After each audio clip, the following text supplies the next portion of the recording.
हमने देखा है, वैराग्य अथवा त्याग ही इन समस्त विभिन्न योगों की मूल भित्ति है।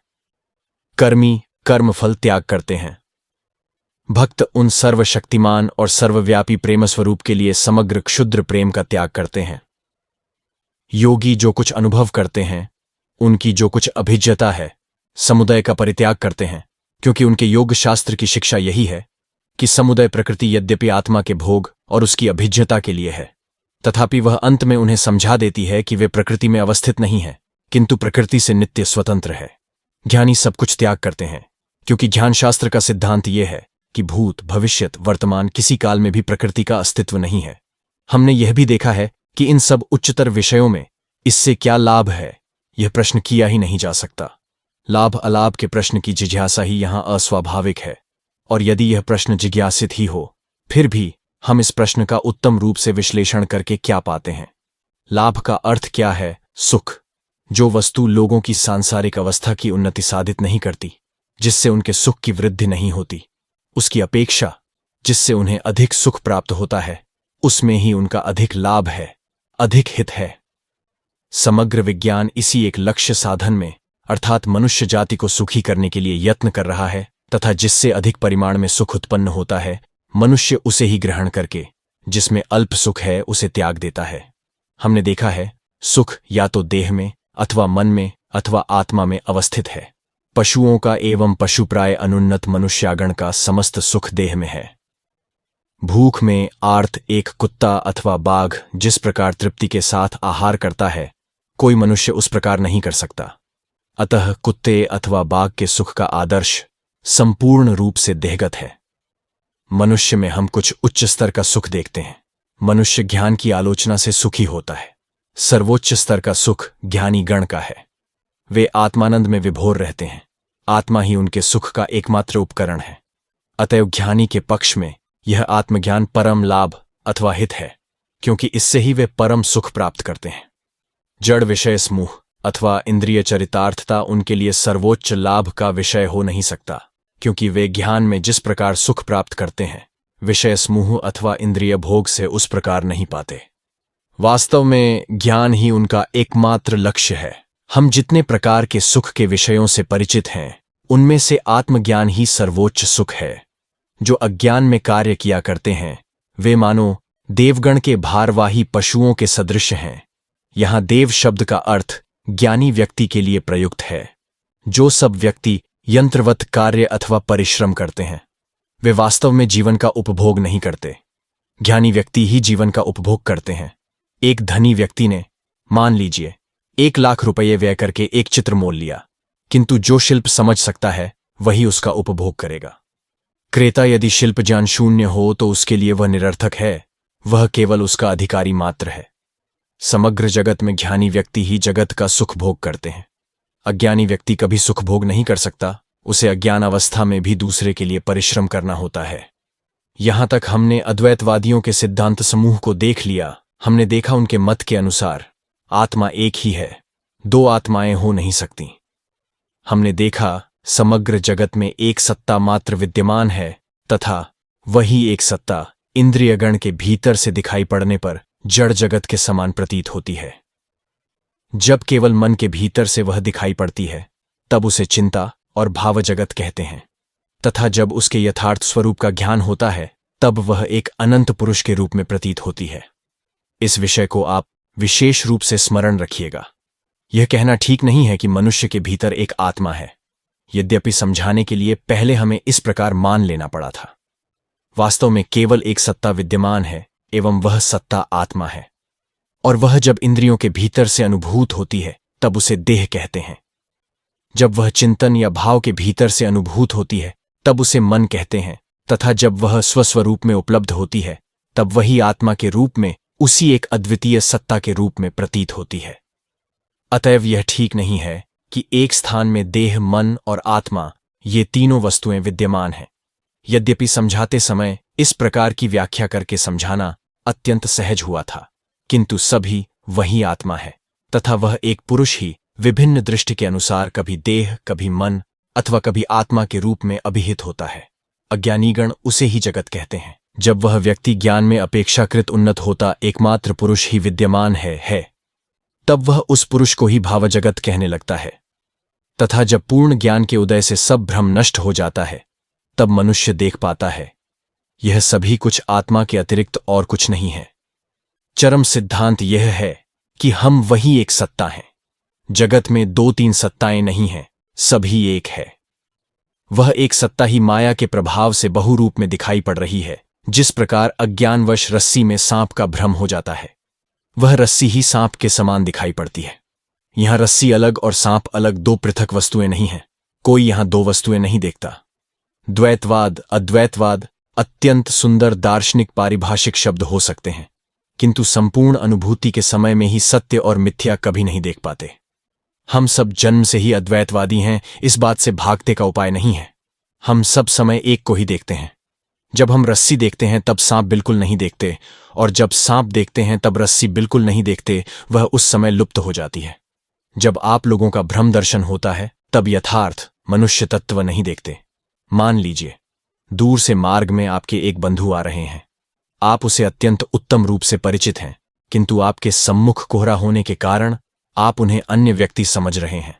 जब आप अपने बंधु को अन्य व्यक्ति समझ रहे हैं तब आप अपने बंधु को देख नहीं रहे हैं, वे अंतर्हित हो गए हैं। आप केवल एक व्यक्ति को देख रहे हैं। मान लीजिए आपके बंधु को का कहकर अभिहित किया गया, तब आप जब अका को ख के समान देख रहे हैं तब आप खाम को बिल्कुल ही नहीं देख पा रहे हैं। इस प्रकार आपको सब स्थानों में एक उपलब्धि होती है। जब आप अपने को देह रूप में दर्शन करते हैं तब आप देह मात्र हैं और कुछ नहीं है, तथा जगत के अधिकांश मनुष्यों को इसी प्रकार उपलब्धि होती है। वे आत्मा, मन आदि बातें मुंह से कह सकते हैं, किंतु देखते हैं यह स्थूल भौतिक आकृति ही, स्पर्श, दर्शन, आस्वाद इत्यादि। कोई कोई व्यक्ति अपनी ज्ञान भूमि की विशेष प्रकार की अवस्था में अपने को चिंतन अथवा भाव रूप में अनुभव किया करते हैं। सर हम्फ्री डेवी के संबंध में जो कथा प्रचलित है वह आप अवश्य जानते हैं। वे अपनी कक्षा में हास्यजनक वाष्प, लॉफिंग गैस लेकर परीक्षा कर रहे थे। अकस्मात एक नल टूट जाने के कारण भाप बाहर निकल आई और निःश्वास द्वारा उन्होंने उसे ग्रहण किया। कुछ क्षण तक वे पत्थर की मूर्ति के समान निश्चल रूप से खड़े रहे। अंत में उन्होंने कक्षा के विद्यार्थियों से कहा, जब हम उस अवस्था में थे हम वास्तव में अनुभव कर रहे थे कि समस्त जगत चिंतन अथवा भाव से गठित है। उस भाव की शक्ति से कुछ क्षण के लिए अपना देह ज्ञान विस्मृत हो गया था, और जिसे वे पहले शरीर के रूप में देख रहे थे उसे ही इस समय चिंतन अथवा भाव समूह के रूप में देख सके। जब अनुभूति और भी उच्चतर अवस्था में जाती है, जब इस क्षुद्र अज्ञान को सदैव के लिए पार किया जाता है, तब सबके पश्चात जो सत्य वस्तु विद्यमान है वह प्रकाशित होने लगती है। उसे तब हम अखंड सच्चिदानंद के रूप में, उस एक आत्मा के रूप में, अनंत पुरुष के रूप में दर्शन करते हैं। ज्ञानी व्यक्ति समाधि काल में अनिर्वचनीय, नित्यबोध, केवलानंद, निरूपम, अपार, नित्य मुक्त, निष्क्रिय, असीम, गगनसम, निष्कल, निर्विकल्प पूर्ण ब्रह्म मात्र का हृदय में साक्षात दर्शन करते हैं। अद्वैतमतावलंबी इस समस्त विभिन्न प्रकार के स्वर्ग नरक की तथा हम सभी धर्मों में जो नानाविध भाव देख पाते हैं, इन सब की किस प्रकार व्याख्या करते हैं। जब मनुष्य की मृत्यु होती है, कहा जाता है कि वह स्वर्ग में अथवा नरक में जाता है, यहां वहां नाना स्थानों में जाता है, अथवा स्वर्ग में या अन्य किसी लोक में देह धारण करके जन्म ग्रहण करता है। अद्वैतवादी कहते हैं यह सब भ्रम है। वास्तव में कोई उत्पन्न नहीं होता, मरता भी नहीं, स्वर्ग भी नहीं है, नरक भी नहीं, अथवा इहलोक भी नहीं। इन तीनों का ही किसी काल में अस्तित्व नहीं है। एक बालक को अनेक भूतों की कहानियां सुनाकर संध्या के समय उसे बाहर जाने को कहिए। एक खंभा है, बालक क्या देखता है? वह देखता है एक भूत हाथ बढ़ाकर उसे पकड़ने को आ रहा है। मान लीजिए एक प्रेमिक मार्ग के एक कोने से अपनी प्रेमिका के दर्शन करने के लिए आ रहा है। वह उस खंभे को अपनी प्रणयिनी समझ लेता है। एक पहरेदार उसे चोर समझेगा तथा चोर उसे पहरेदार ठहराएगा। वह एक ही खंभा विभिन्न रूपों में दिखाई पड़ रहा है। खंभा वस्तु ही सत्य है, तथा वह जो विभिन्न भाव में उसका दर्शन है वह केवल नाना प्रकार के मन का विकार मात्र है। एकमात्र पुरुष यह आत्मा ही विद्यमान है। वह कहीं जाती भी नहीं है, आती भी नहीं। अज्ञानी मनुष्य स्वर्ग अथवा उस प्रकार के स्थान में जाने की वासना करता है। समस्त जीवन उसने लगातार केवल उसका ही चिंतन किया है। जब उसका इस पृथ्वी का स्वप्न चला जाता है, तब वह इस जगत को ही स्वर्ग रूप में देख पाता है। देखता है कि यहां देववृंद विराजते हैं, इत्यादि इत्यादि। यदि कोई व्यक्ति समस्त जीवन अपने पूर्व पितृपुरुषगण को देखना चाहे, वह आदम से आरंभ करके सबको ही देख पाता है, क्योंकि वह स्वयं ही उन सब की सृष्टि किया करता है। यदि कोई और अधिक अज्ञानी हो तो धर्माध लोग चिरकाल उसे नरक का भय दिखाया करें तो वह मृत्यु के पश्चात इस जगत को ही नरक के रूप में देखता है, और यह भी देखता है कि वहां लोग अनेक प्रकार के दंड भोग रहे हैं। मृत्यु अथवा जन्म का और कुछ अर्थ नहीं है, केवल दृष्टि का परिवर्तन है। आप भी कहीं जाते नहीं, अथवा जिसके ऊपर अपना दृष्टिक्षेप करते हैं वह भी कहीं नहीं जाता। आप तो नित्य अपरिणामी हैं। आपका फिर आना जाना कैसा? यह असंभव है। आप तो सर्वव्यापी हैं। आकाश गतिशील नहीं है, किंतु उसके ऊपर से मेघ इस दिशा से उस दिशा में गतिशील हुआ है। रेलगाड़ी में चढ़कर यात्रा करते समय जैसे पृथ्वी गतिशील प्रतीत होती है, यह भी ठीक उसी प्रकार है। वास्तव में पृथ्वी तो डिग नहीं रही है, रेल ही चल रही है। इसी प्रकार आप जहां थे वहीं हैं, केवल ये सब विभिन्न स्वप्न हैं। मेघ समूह के समान इस उस दिशा में जा रहे हैं। एक स्वप्न के पश्चात और एक स्वप्न आ रहा है, उनमें परस्पर कोई संबंध नहीं है। इस जगत में नियम अथवा संबंध नामक कुछ भी नहीं है, किंतु हम सोच रहे हैं परस्पर यथेष्ट संबंध है। आप सब ने ही संभवतः विस्मयलोक में एलिस इन वंडरलैंड नामक ग्रंथ पढ़ा है। हमने वह पुस्तक पढ़कर बहुत आनंद प्राप्त किया था। हमारे मस्तिष्क में निरंतर बालकों के लिए उस प्रकार की पुस्तक लिखने की इच्छा थी। हमें उसमें से सबसे अधिक यह अच्छा लगा था कि आप जिसे सबसे अधिक असंगत समझते हैं वही उसमें है। किसी के साथ किसी का कोई संबंध नहीं है। एक भाव आकर मानो दूसरे एक के गले में कूद पड़ रहा है, उनमें परस्पर कोई संबंध नहीं है। जब आप लोग शिशु थे, आप सोचते थे उनमें परस्पर अद्भुत विद्यमान है। उस व्यक्ति ने अपनी शैशवावस्था की चिंताओं को ही लेकर शैशवावस्था में जो जो उसे संपूर्ण संबंधयुक्त प्रतीत होता था, शिशुओं के लिए उस पुस्तक की रचना की है। और अनेक व्यक्ति बालकों के लिए जिन सब पुस्तकों की रचना करते हैं, उनमें बड़े होने पर जो सब चिंताएं आई हैं तथा भाव जागृत हुए हैं, उन्हें ही वे बालकों को कंठगत कराने का यत्न करते हैं। किंतु ये पुस्तकें बालकों के लिए कुछ भी उपयोगी नहीं होती। वह सब व्यर्थ एवं निरर्थक लेखन मात्र है। जो हो, हम सब भी वह प्राप्त शिशु मात्र हैं। हमारा जगत भी उसी प्रकार की असंबद्ध वस्तु मात्र है। वह सब एलिस का विस्मयलोक है। किसी के साथ किसी प्रकार का संबंध नहीं है। हम जब अनेक बार अनेक घटनाओं को एक निर्दिष्ट क्रम के अनुसार घटित देखते हैं, तो हम उन्हें ही कार्य कारण के नाम से अभिहित करते हैं और कहते हैं कि वे फिर भी घटित होंगी।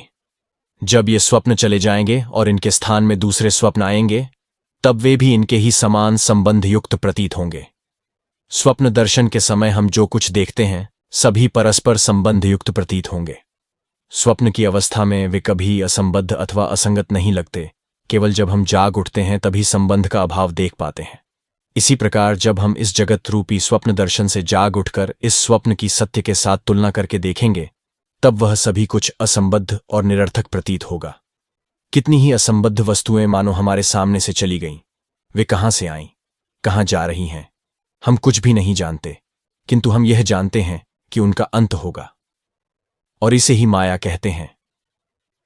ये सब परिणामशील वस्तुएं दल के दल गतिशील मेघजालों के समान हैं, और वह अपरिणामी सूर्य आप स्वयं हैं।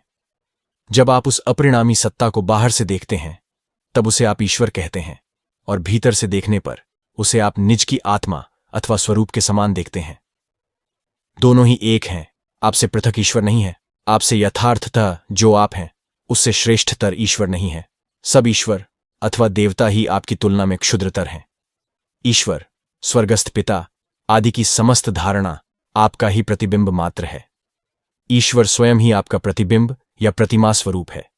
ईश्वर ने अपने प्रतिबिंब के रूप में मानव की सृष्टि की, यह बात भूल है। मनुष्य निज के प्रतिबिंब के अनुसार ईश्वर की सृष्टि करता है, यह बात ही सत्य है। समस्त जगत में ही हम अपने प्रतिबिंब के अनुसार ईश्वर अथवा देवतागण की सृष्टि करते हैं। हम देवता की सृष्टि करते हैं, उनके पद्तल पर उतरकर उनकी उपासना करते हैं, और ज्यों ही यह स्वप्न हमारे निकट आता है, तब हम उन्हें प्रेम करने लगते हैं। सार यह है कि एक सत्ता मात्र ही है, कि वह एक सत्ता ही विभिन्न मध्यवर्ती वस्तुओं के बीच से होकर दिखाई पड़ने के कारण उसी को पृथ्वी अथवा स्वर्ग, नरक अथवा ईश्वर, भूत प्रेत, मानव, दैत्य अथवा जगत या वह सब कहते हैं जो हमें बोध होता है। किंतु इन सब विभिन्न परिणामी वस्तुओं में जिनका कभी परिणाम नहीं होता, जो इस चंचल मर्त्यजगत के एकमात्र जीवन स्वरूप हैं, जो एक पुरुष बहु व्यक्तियों की काम्य वस्तु का विधान कर रहे हैं, उन्हें जो सब धीर व्यक्ति अपनी आत्मा में अवस्थित जानकर उनका दर्शन करते हैं, उन्हें ही नित्य शांति लाभ होता है, अन्य किसी को भी नहीं। उसी एक सत्ता का साक्षात्कार करना होगा। किस प्रकार उनकी अप्रोक्ष अर्थात प्रत्यक्ष अनुभूति होगी, किस प्रकार उनका साक्षात्कार लाभ होगा, यही इस समय जिज्ञासा की बात है। किस प्रकार यह स्वप्न भंग होगा कि हम क्षुद्र नर नारी हैं, हमको यह चाहिए, हमें वह करना होगा। ये जो स्वप्न, इससे किस प्रकार हम जागेंगे। हम ही सब जगत के वे अनंत पुरुष हैं तथा हमने जड़भावापन्न होकर क्षुद्र नर नारी रूप धारण किया है। हम एक व्यक्ति की मधुर बात से गल जाते हैं तथा दूसरे एक व्यक्ति की कड़वी बात से गर्म हो उठते हैं। भला बुरा, सुख दुख हम सबको नचा रहा है। कितनी भयानक निर्भरता है, कितना भयानक दासत्व है। हम जो सुख दुख के अतीत हैं, समस्त जगत ही जिनका प्रतिबिंब स्वरूप है, सूर्य चंद्र नक्षत्र जिनके महाप्राण के क्षुद्र निर्जर मात्र हैं, हम कैसे भयानक दासभावापन्न हो गए हैं। हमारी देह में आपके एक चिमटी काटने पर हमें दुहक होने लगता है। कोई यदि एक मीठी बात करता है, त्यों ही हमें आनंद होने लगता है। हमारी कैसी दुर्दशा है देखिए। हम सब वस्तुओं के दास हैं। ये दासत्व हटाना किस प्रकार होगा। इस आत्मा के संबंध में पहले सुनना होगा, तत्पश्चात उसे लेकर मनन अर्थात विचार करना होगा, तत्पश्चात उसका निदिध्यासन अर्थात ध्यान करना होगा। अद्वैत ज्ञानी की यही साधना प्रणाली है। सत्य के संबंध में पहले सुनना होगा, फिर उसके विषय का चिंतन करना होगा, उसके पश्चात क्रमशः उसे मन ही मन दृढ़ भाव से कहना होगा। सर्वदा ही सोचिए, हम ब्रह्म हैं। अन्य सब चिंताओं को दुर्बलताजनक मानकर दूर करना होगा। जिस किसी चिंता से आपको अपने नर नारी होने का ज्ञान होता है, उसे दूर कर दीजिए। देह जाए, मन जाए, देवतागण भी जाएं, भूत प्रेत आदि भी जाएं, उस एक सत्ता के अतिरिक्त सब जाएं। जहां एक व्यक्ति अन्य को देखता नहीं, एक व्यक्ति अन्य नहीं, एक व्यक्ति अन्य कुछ सुनता नहीं, एक व्यक्ति अन्य कुछ जानता नहीं, वही भूमा अर्थात महान अथवा अनंत है। तथा जहां एक व्यक्ति अन्य को देखता है, एक व्यक्ति अन्य कुछ सुनता है, एक व्यक्ति अन्य कुछ जानता है, वह क्षुद्र अथवा ससीम है। वही सर्वोत्तम वस्तु है, जहां विषयी और विषय एक हो जाते हैं। जब हम ही श्रोता और हम ही वक्ता हैं, जब हम ही आचार्य और हम ही शिष्य हैं, जब हम ही सृष्टा और हम ही सृष्ट हैं, केवल तभी भय जाता है, क्योंकि हमें भयभीत करने वाला और कोई अथवा कुछ नहीं है। हमारे अतिरिक्त जब और कुछ भी नहीं है, तब हमें भय दिखाएगा कौन। दिन प्रतिदिन यही तत्व सुनना होगा। अन्य सब चिंताएं दूर कर दीजिए और सब दूर तोड़कर फेंक दीजिए। निरंतर उसकी आवृत्ति कीजिए जब तक वह हृदय में न पहुंचे, जब तक प्रत्येक स्नायु, प्रत्येक मांसपेशी, यहां तक कि प्रत्येक शोणित बिंदु तक इस भाव से पूर्ण न हो जाए कि हम ही वे हैं।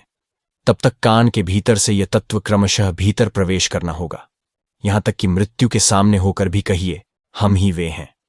भारत में एक सन्यासी थे। वे शिवोहन की आवृत्ति करते थे। एक दिन एक बाघ आकर उनके ऊपर कूद पड़ा और उन्हें खींच ले जाकर उन्हें मार डाला। जब तक वे जीवित रहे, तब तक शिवोहम शिवोहम ध्वनि सुनी गई थी।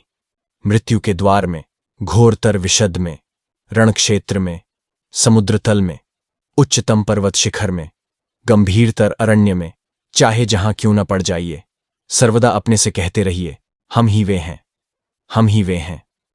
दिन रात बोलते रहिए, हम ही वे हैं। यह श्रेष्ठतम तेज का परिचय है, यही धर्म है। दुर्बल व्यक्ति कभी आत्मा का लाभ नहीं कर सकता।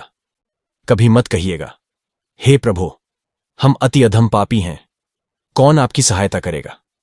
आप जगत के सहायकर्ता हैं, आपकी इस बात में फिर कौन सहायता कर सकता है। आपकी सहायता करने में कौन मानव, कौन देवता अथवा कौन दैत्य सक्षम है। आपके ऊपर और किसकी शक्ति काम करेगी। आप ही जगत के ईश्वर हैं, आप फिर कहां सहायता ढूंढिएगा। आपने जो कुछ सहायता पाई है, अपने निज के अतिरिक्त और किसी से नहीं पाई। आपने प्रार्थना करके जिसका उत्तर पाया है, अज्ञानवश आपने सोचा है अन्य किसी पुरुष ने उसका उत्तर दिया है, किंतु अनजान में आपने स्वयं ही उस प्रार्थना का उत्तर दिया है। आपसे ही सहायता आई थी तथा आपने आग्रह के साथ कल्पना कर ली थी कि अन्य कोई आपको सहायता भेज रहा है। आपके बाहर आपका सहायकर्ता और कोई नहीं है, आप ही जगत के सृष्टा हैं। रेशम के कीड़े के समान आप ही अपने चारों ओर जाल का निर्माण कर रहे हैं। कौन आपका उद्धार करेगा। आप यह जाल काट फेंक कर सुंदर तितली के रूप में मुक्त आत्मा रूप में बाहर निकल आइए। तभी, केवल तभी आप सत्य दर्शन करेंगे। सर्वदा अपने मन से कहते रहिए, हम ही वे हैं। ये वाक्य आपके मन के अपवित्रता रूप कूड़े करकट को भस्म कर देंगे। उससे ही आपके भीतर पहले से ही जो महाशक्ति अवस्थित है वह प्रकाशित हो जाएगी। उससे ही आपके हृदय में जो अनंत शक्ति सुप्त भाव से विद्यमान है वह जग जाएगी। सर्वदा ही सत्य, केवल मात्र सत्य सुनकर ही इस महाशक्ति का उद्बोधन करना होगा। जिस स्थान में दुर्बलता की चिंता विद्यमान है उस स्थान की ओर दृष्टिपात तक मत कीजिए। साधना आरंभ करने के पहले मन में जितने प्रकार के संदेह आ सकते हैं सब भंजन कर लीजिए। युक्ति, तर्क, विचार जहां तक कर सहिए कीजिए। इसके पश्चात जब आपने मन में स्थिर सिद्धांत किया कि यही एवं केवल मात्र यही सत्य है और कुछ नहीं है, तब फिर तर्क न कीजिएगा। तब मुंह एकदम बंद कीजिए। तब फिर तर्क युक्ति न सुनिए, स्वतः भी तर्क न कीजिए। फिर तर्क युक्ति का प्रयोजन क्या? आपने तो विचार करके तृप्ति लाभ किया है, अब सत्य का साक्षात्कार करना होगा। फिर वृथा तर्क में अधिक अमूल्य समय नष्ट करने से फल क्या है? अब उस सत्य का ध्यान करना होगा एवं जो दुर्बल बनाए उसे ही परित्याग करना होगा। भक्त मूर्ति, प्रतिमा आदि एवं ईश्वर का ध्यान करते हैं। यही स्वाभाविक साधना प्रणाली है, किंतु इससे अत्यंत मंद गति से अग्रसर होना होता है। योगीगण अपनी देह के अभ्यंतर के विभिन्न केंद्रों अथवा चक्रों पर ध्यान करते हैं और मन के भीतर के शक्ति समूह की परिचालना करते हैं। ज्ञानी कहता है, मन का भी अस्तित्व नहीं है, देह का भी अस्तित्व नहीं है। इस देह और मन के चिंतन को दूर कर देना होगा। अतएव उनका अर्थात देह एवं मन का चिंतन करना अज्ञानोचित कार्य है। वह मानो एक रोग को लाकर दूसरे एक रोग को आरोग्य करने के समान है। अतएव उसका अर्थात ज्ञानी का ध्यान ही सबकी अपेक्षा कठिन है। नेति वह सभी वस्तुओं के अस्तित्व का नाश करता है तथा जो शेष रहता है वही आत्मा है। यही सबकी अपेक्षा अधिक विश्लेषणात्मक विलोम साधन है। ज्ञानी केवल विश्लेषण के बल से जगत को आत्मा से विच्छिन्न करना चाहते हैं। हम ज्ञानी हैं, ये बात कहना अत्यंत सहज है, परंतु यथार्थ ज्ञानी होना बड़ा ही कठिन है। वे कहते हैं, पथ अत्यंत दीर्घ है, यह मानो तलवार के तीक्ष्ण धार के ऊपर से चलना है, किंतु निराश मत हो, उठो, जागो, तब तक उस चरम लक्ष्य में पहुंचते नहीं, तब तक मत रुकना। अतएव ज्ञानी का ध्यान किस प्रकार हुआ? ज्ञानी देह मन विषयक सब प्रकार चिंतन को पार करना चाहते हैं। हम देह हैं, इस धारणा को वे दूर कर देना चाहते हैं। दृष्टांत स्वरूप देखिए, ज्यों ही हम कहते हैं हम अमुक स्वामी हैं, उसी क्षण देह का भाव आ जाता है। तब क्या करना होगा? मन पर बलपूर्वक आघात करके कहना होगा, हम देह नहीं हैं, हम आत्मा हैं। जब कोई मानव स्वयं पूर्णता को प्राप्त होता है तब वह दूसरे में भी पूर्णता देखने लगता है। लोग जब दूसरे में अपूर्णता देखते हैं तब यह समझना होगा कि अपने नियोज के मन की छाप दूसरे पर पड़ने के कारण ही वे इस प्रकार देखते हैं। उनके नियोज के भीतर यदि अपूर्णता न रहे तो वे किस प्रकार अपूर्णता देखेंगे? अतएव ज्ञानी पूर्णता अपूर्णता कुछ भी ग्राह्य नहीं करते। उनके पक्ष में उनमें से किसी का भी अस्तित्व नहीं है। ज्यों ही वे मुक्त होते हैं फिर भला बुरा नहीं देखते। भला बुरा कौन देखता है? वही जिसके निज के भीतर भला बुरा होता है। दूसरे की देह कौन देखता है? जो अपने को देह समझता है। जिस मुहूर्त आप देह भाव रहित होंगे उसी मुहूर्त फिर आप जगत नहीं देख पाएंगे। वह चिरकाल के लिए अंतर्हित हो जाएगा। ज्ञानी केवल विचार जनित सिद्धांत के बल से इस जड़ बंधन से अपने को विच्छिन्न करते हैं। यही नेति नेति मार्ग है।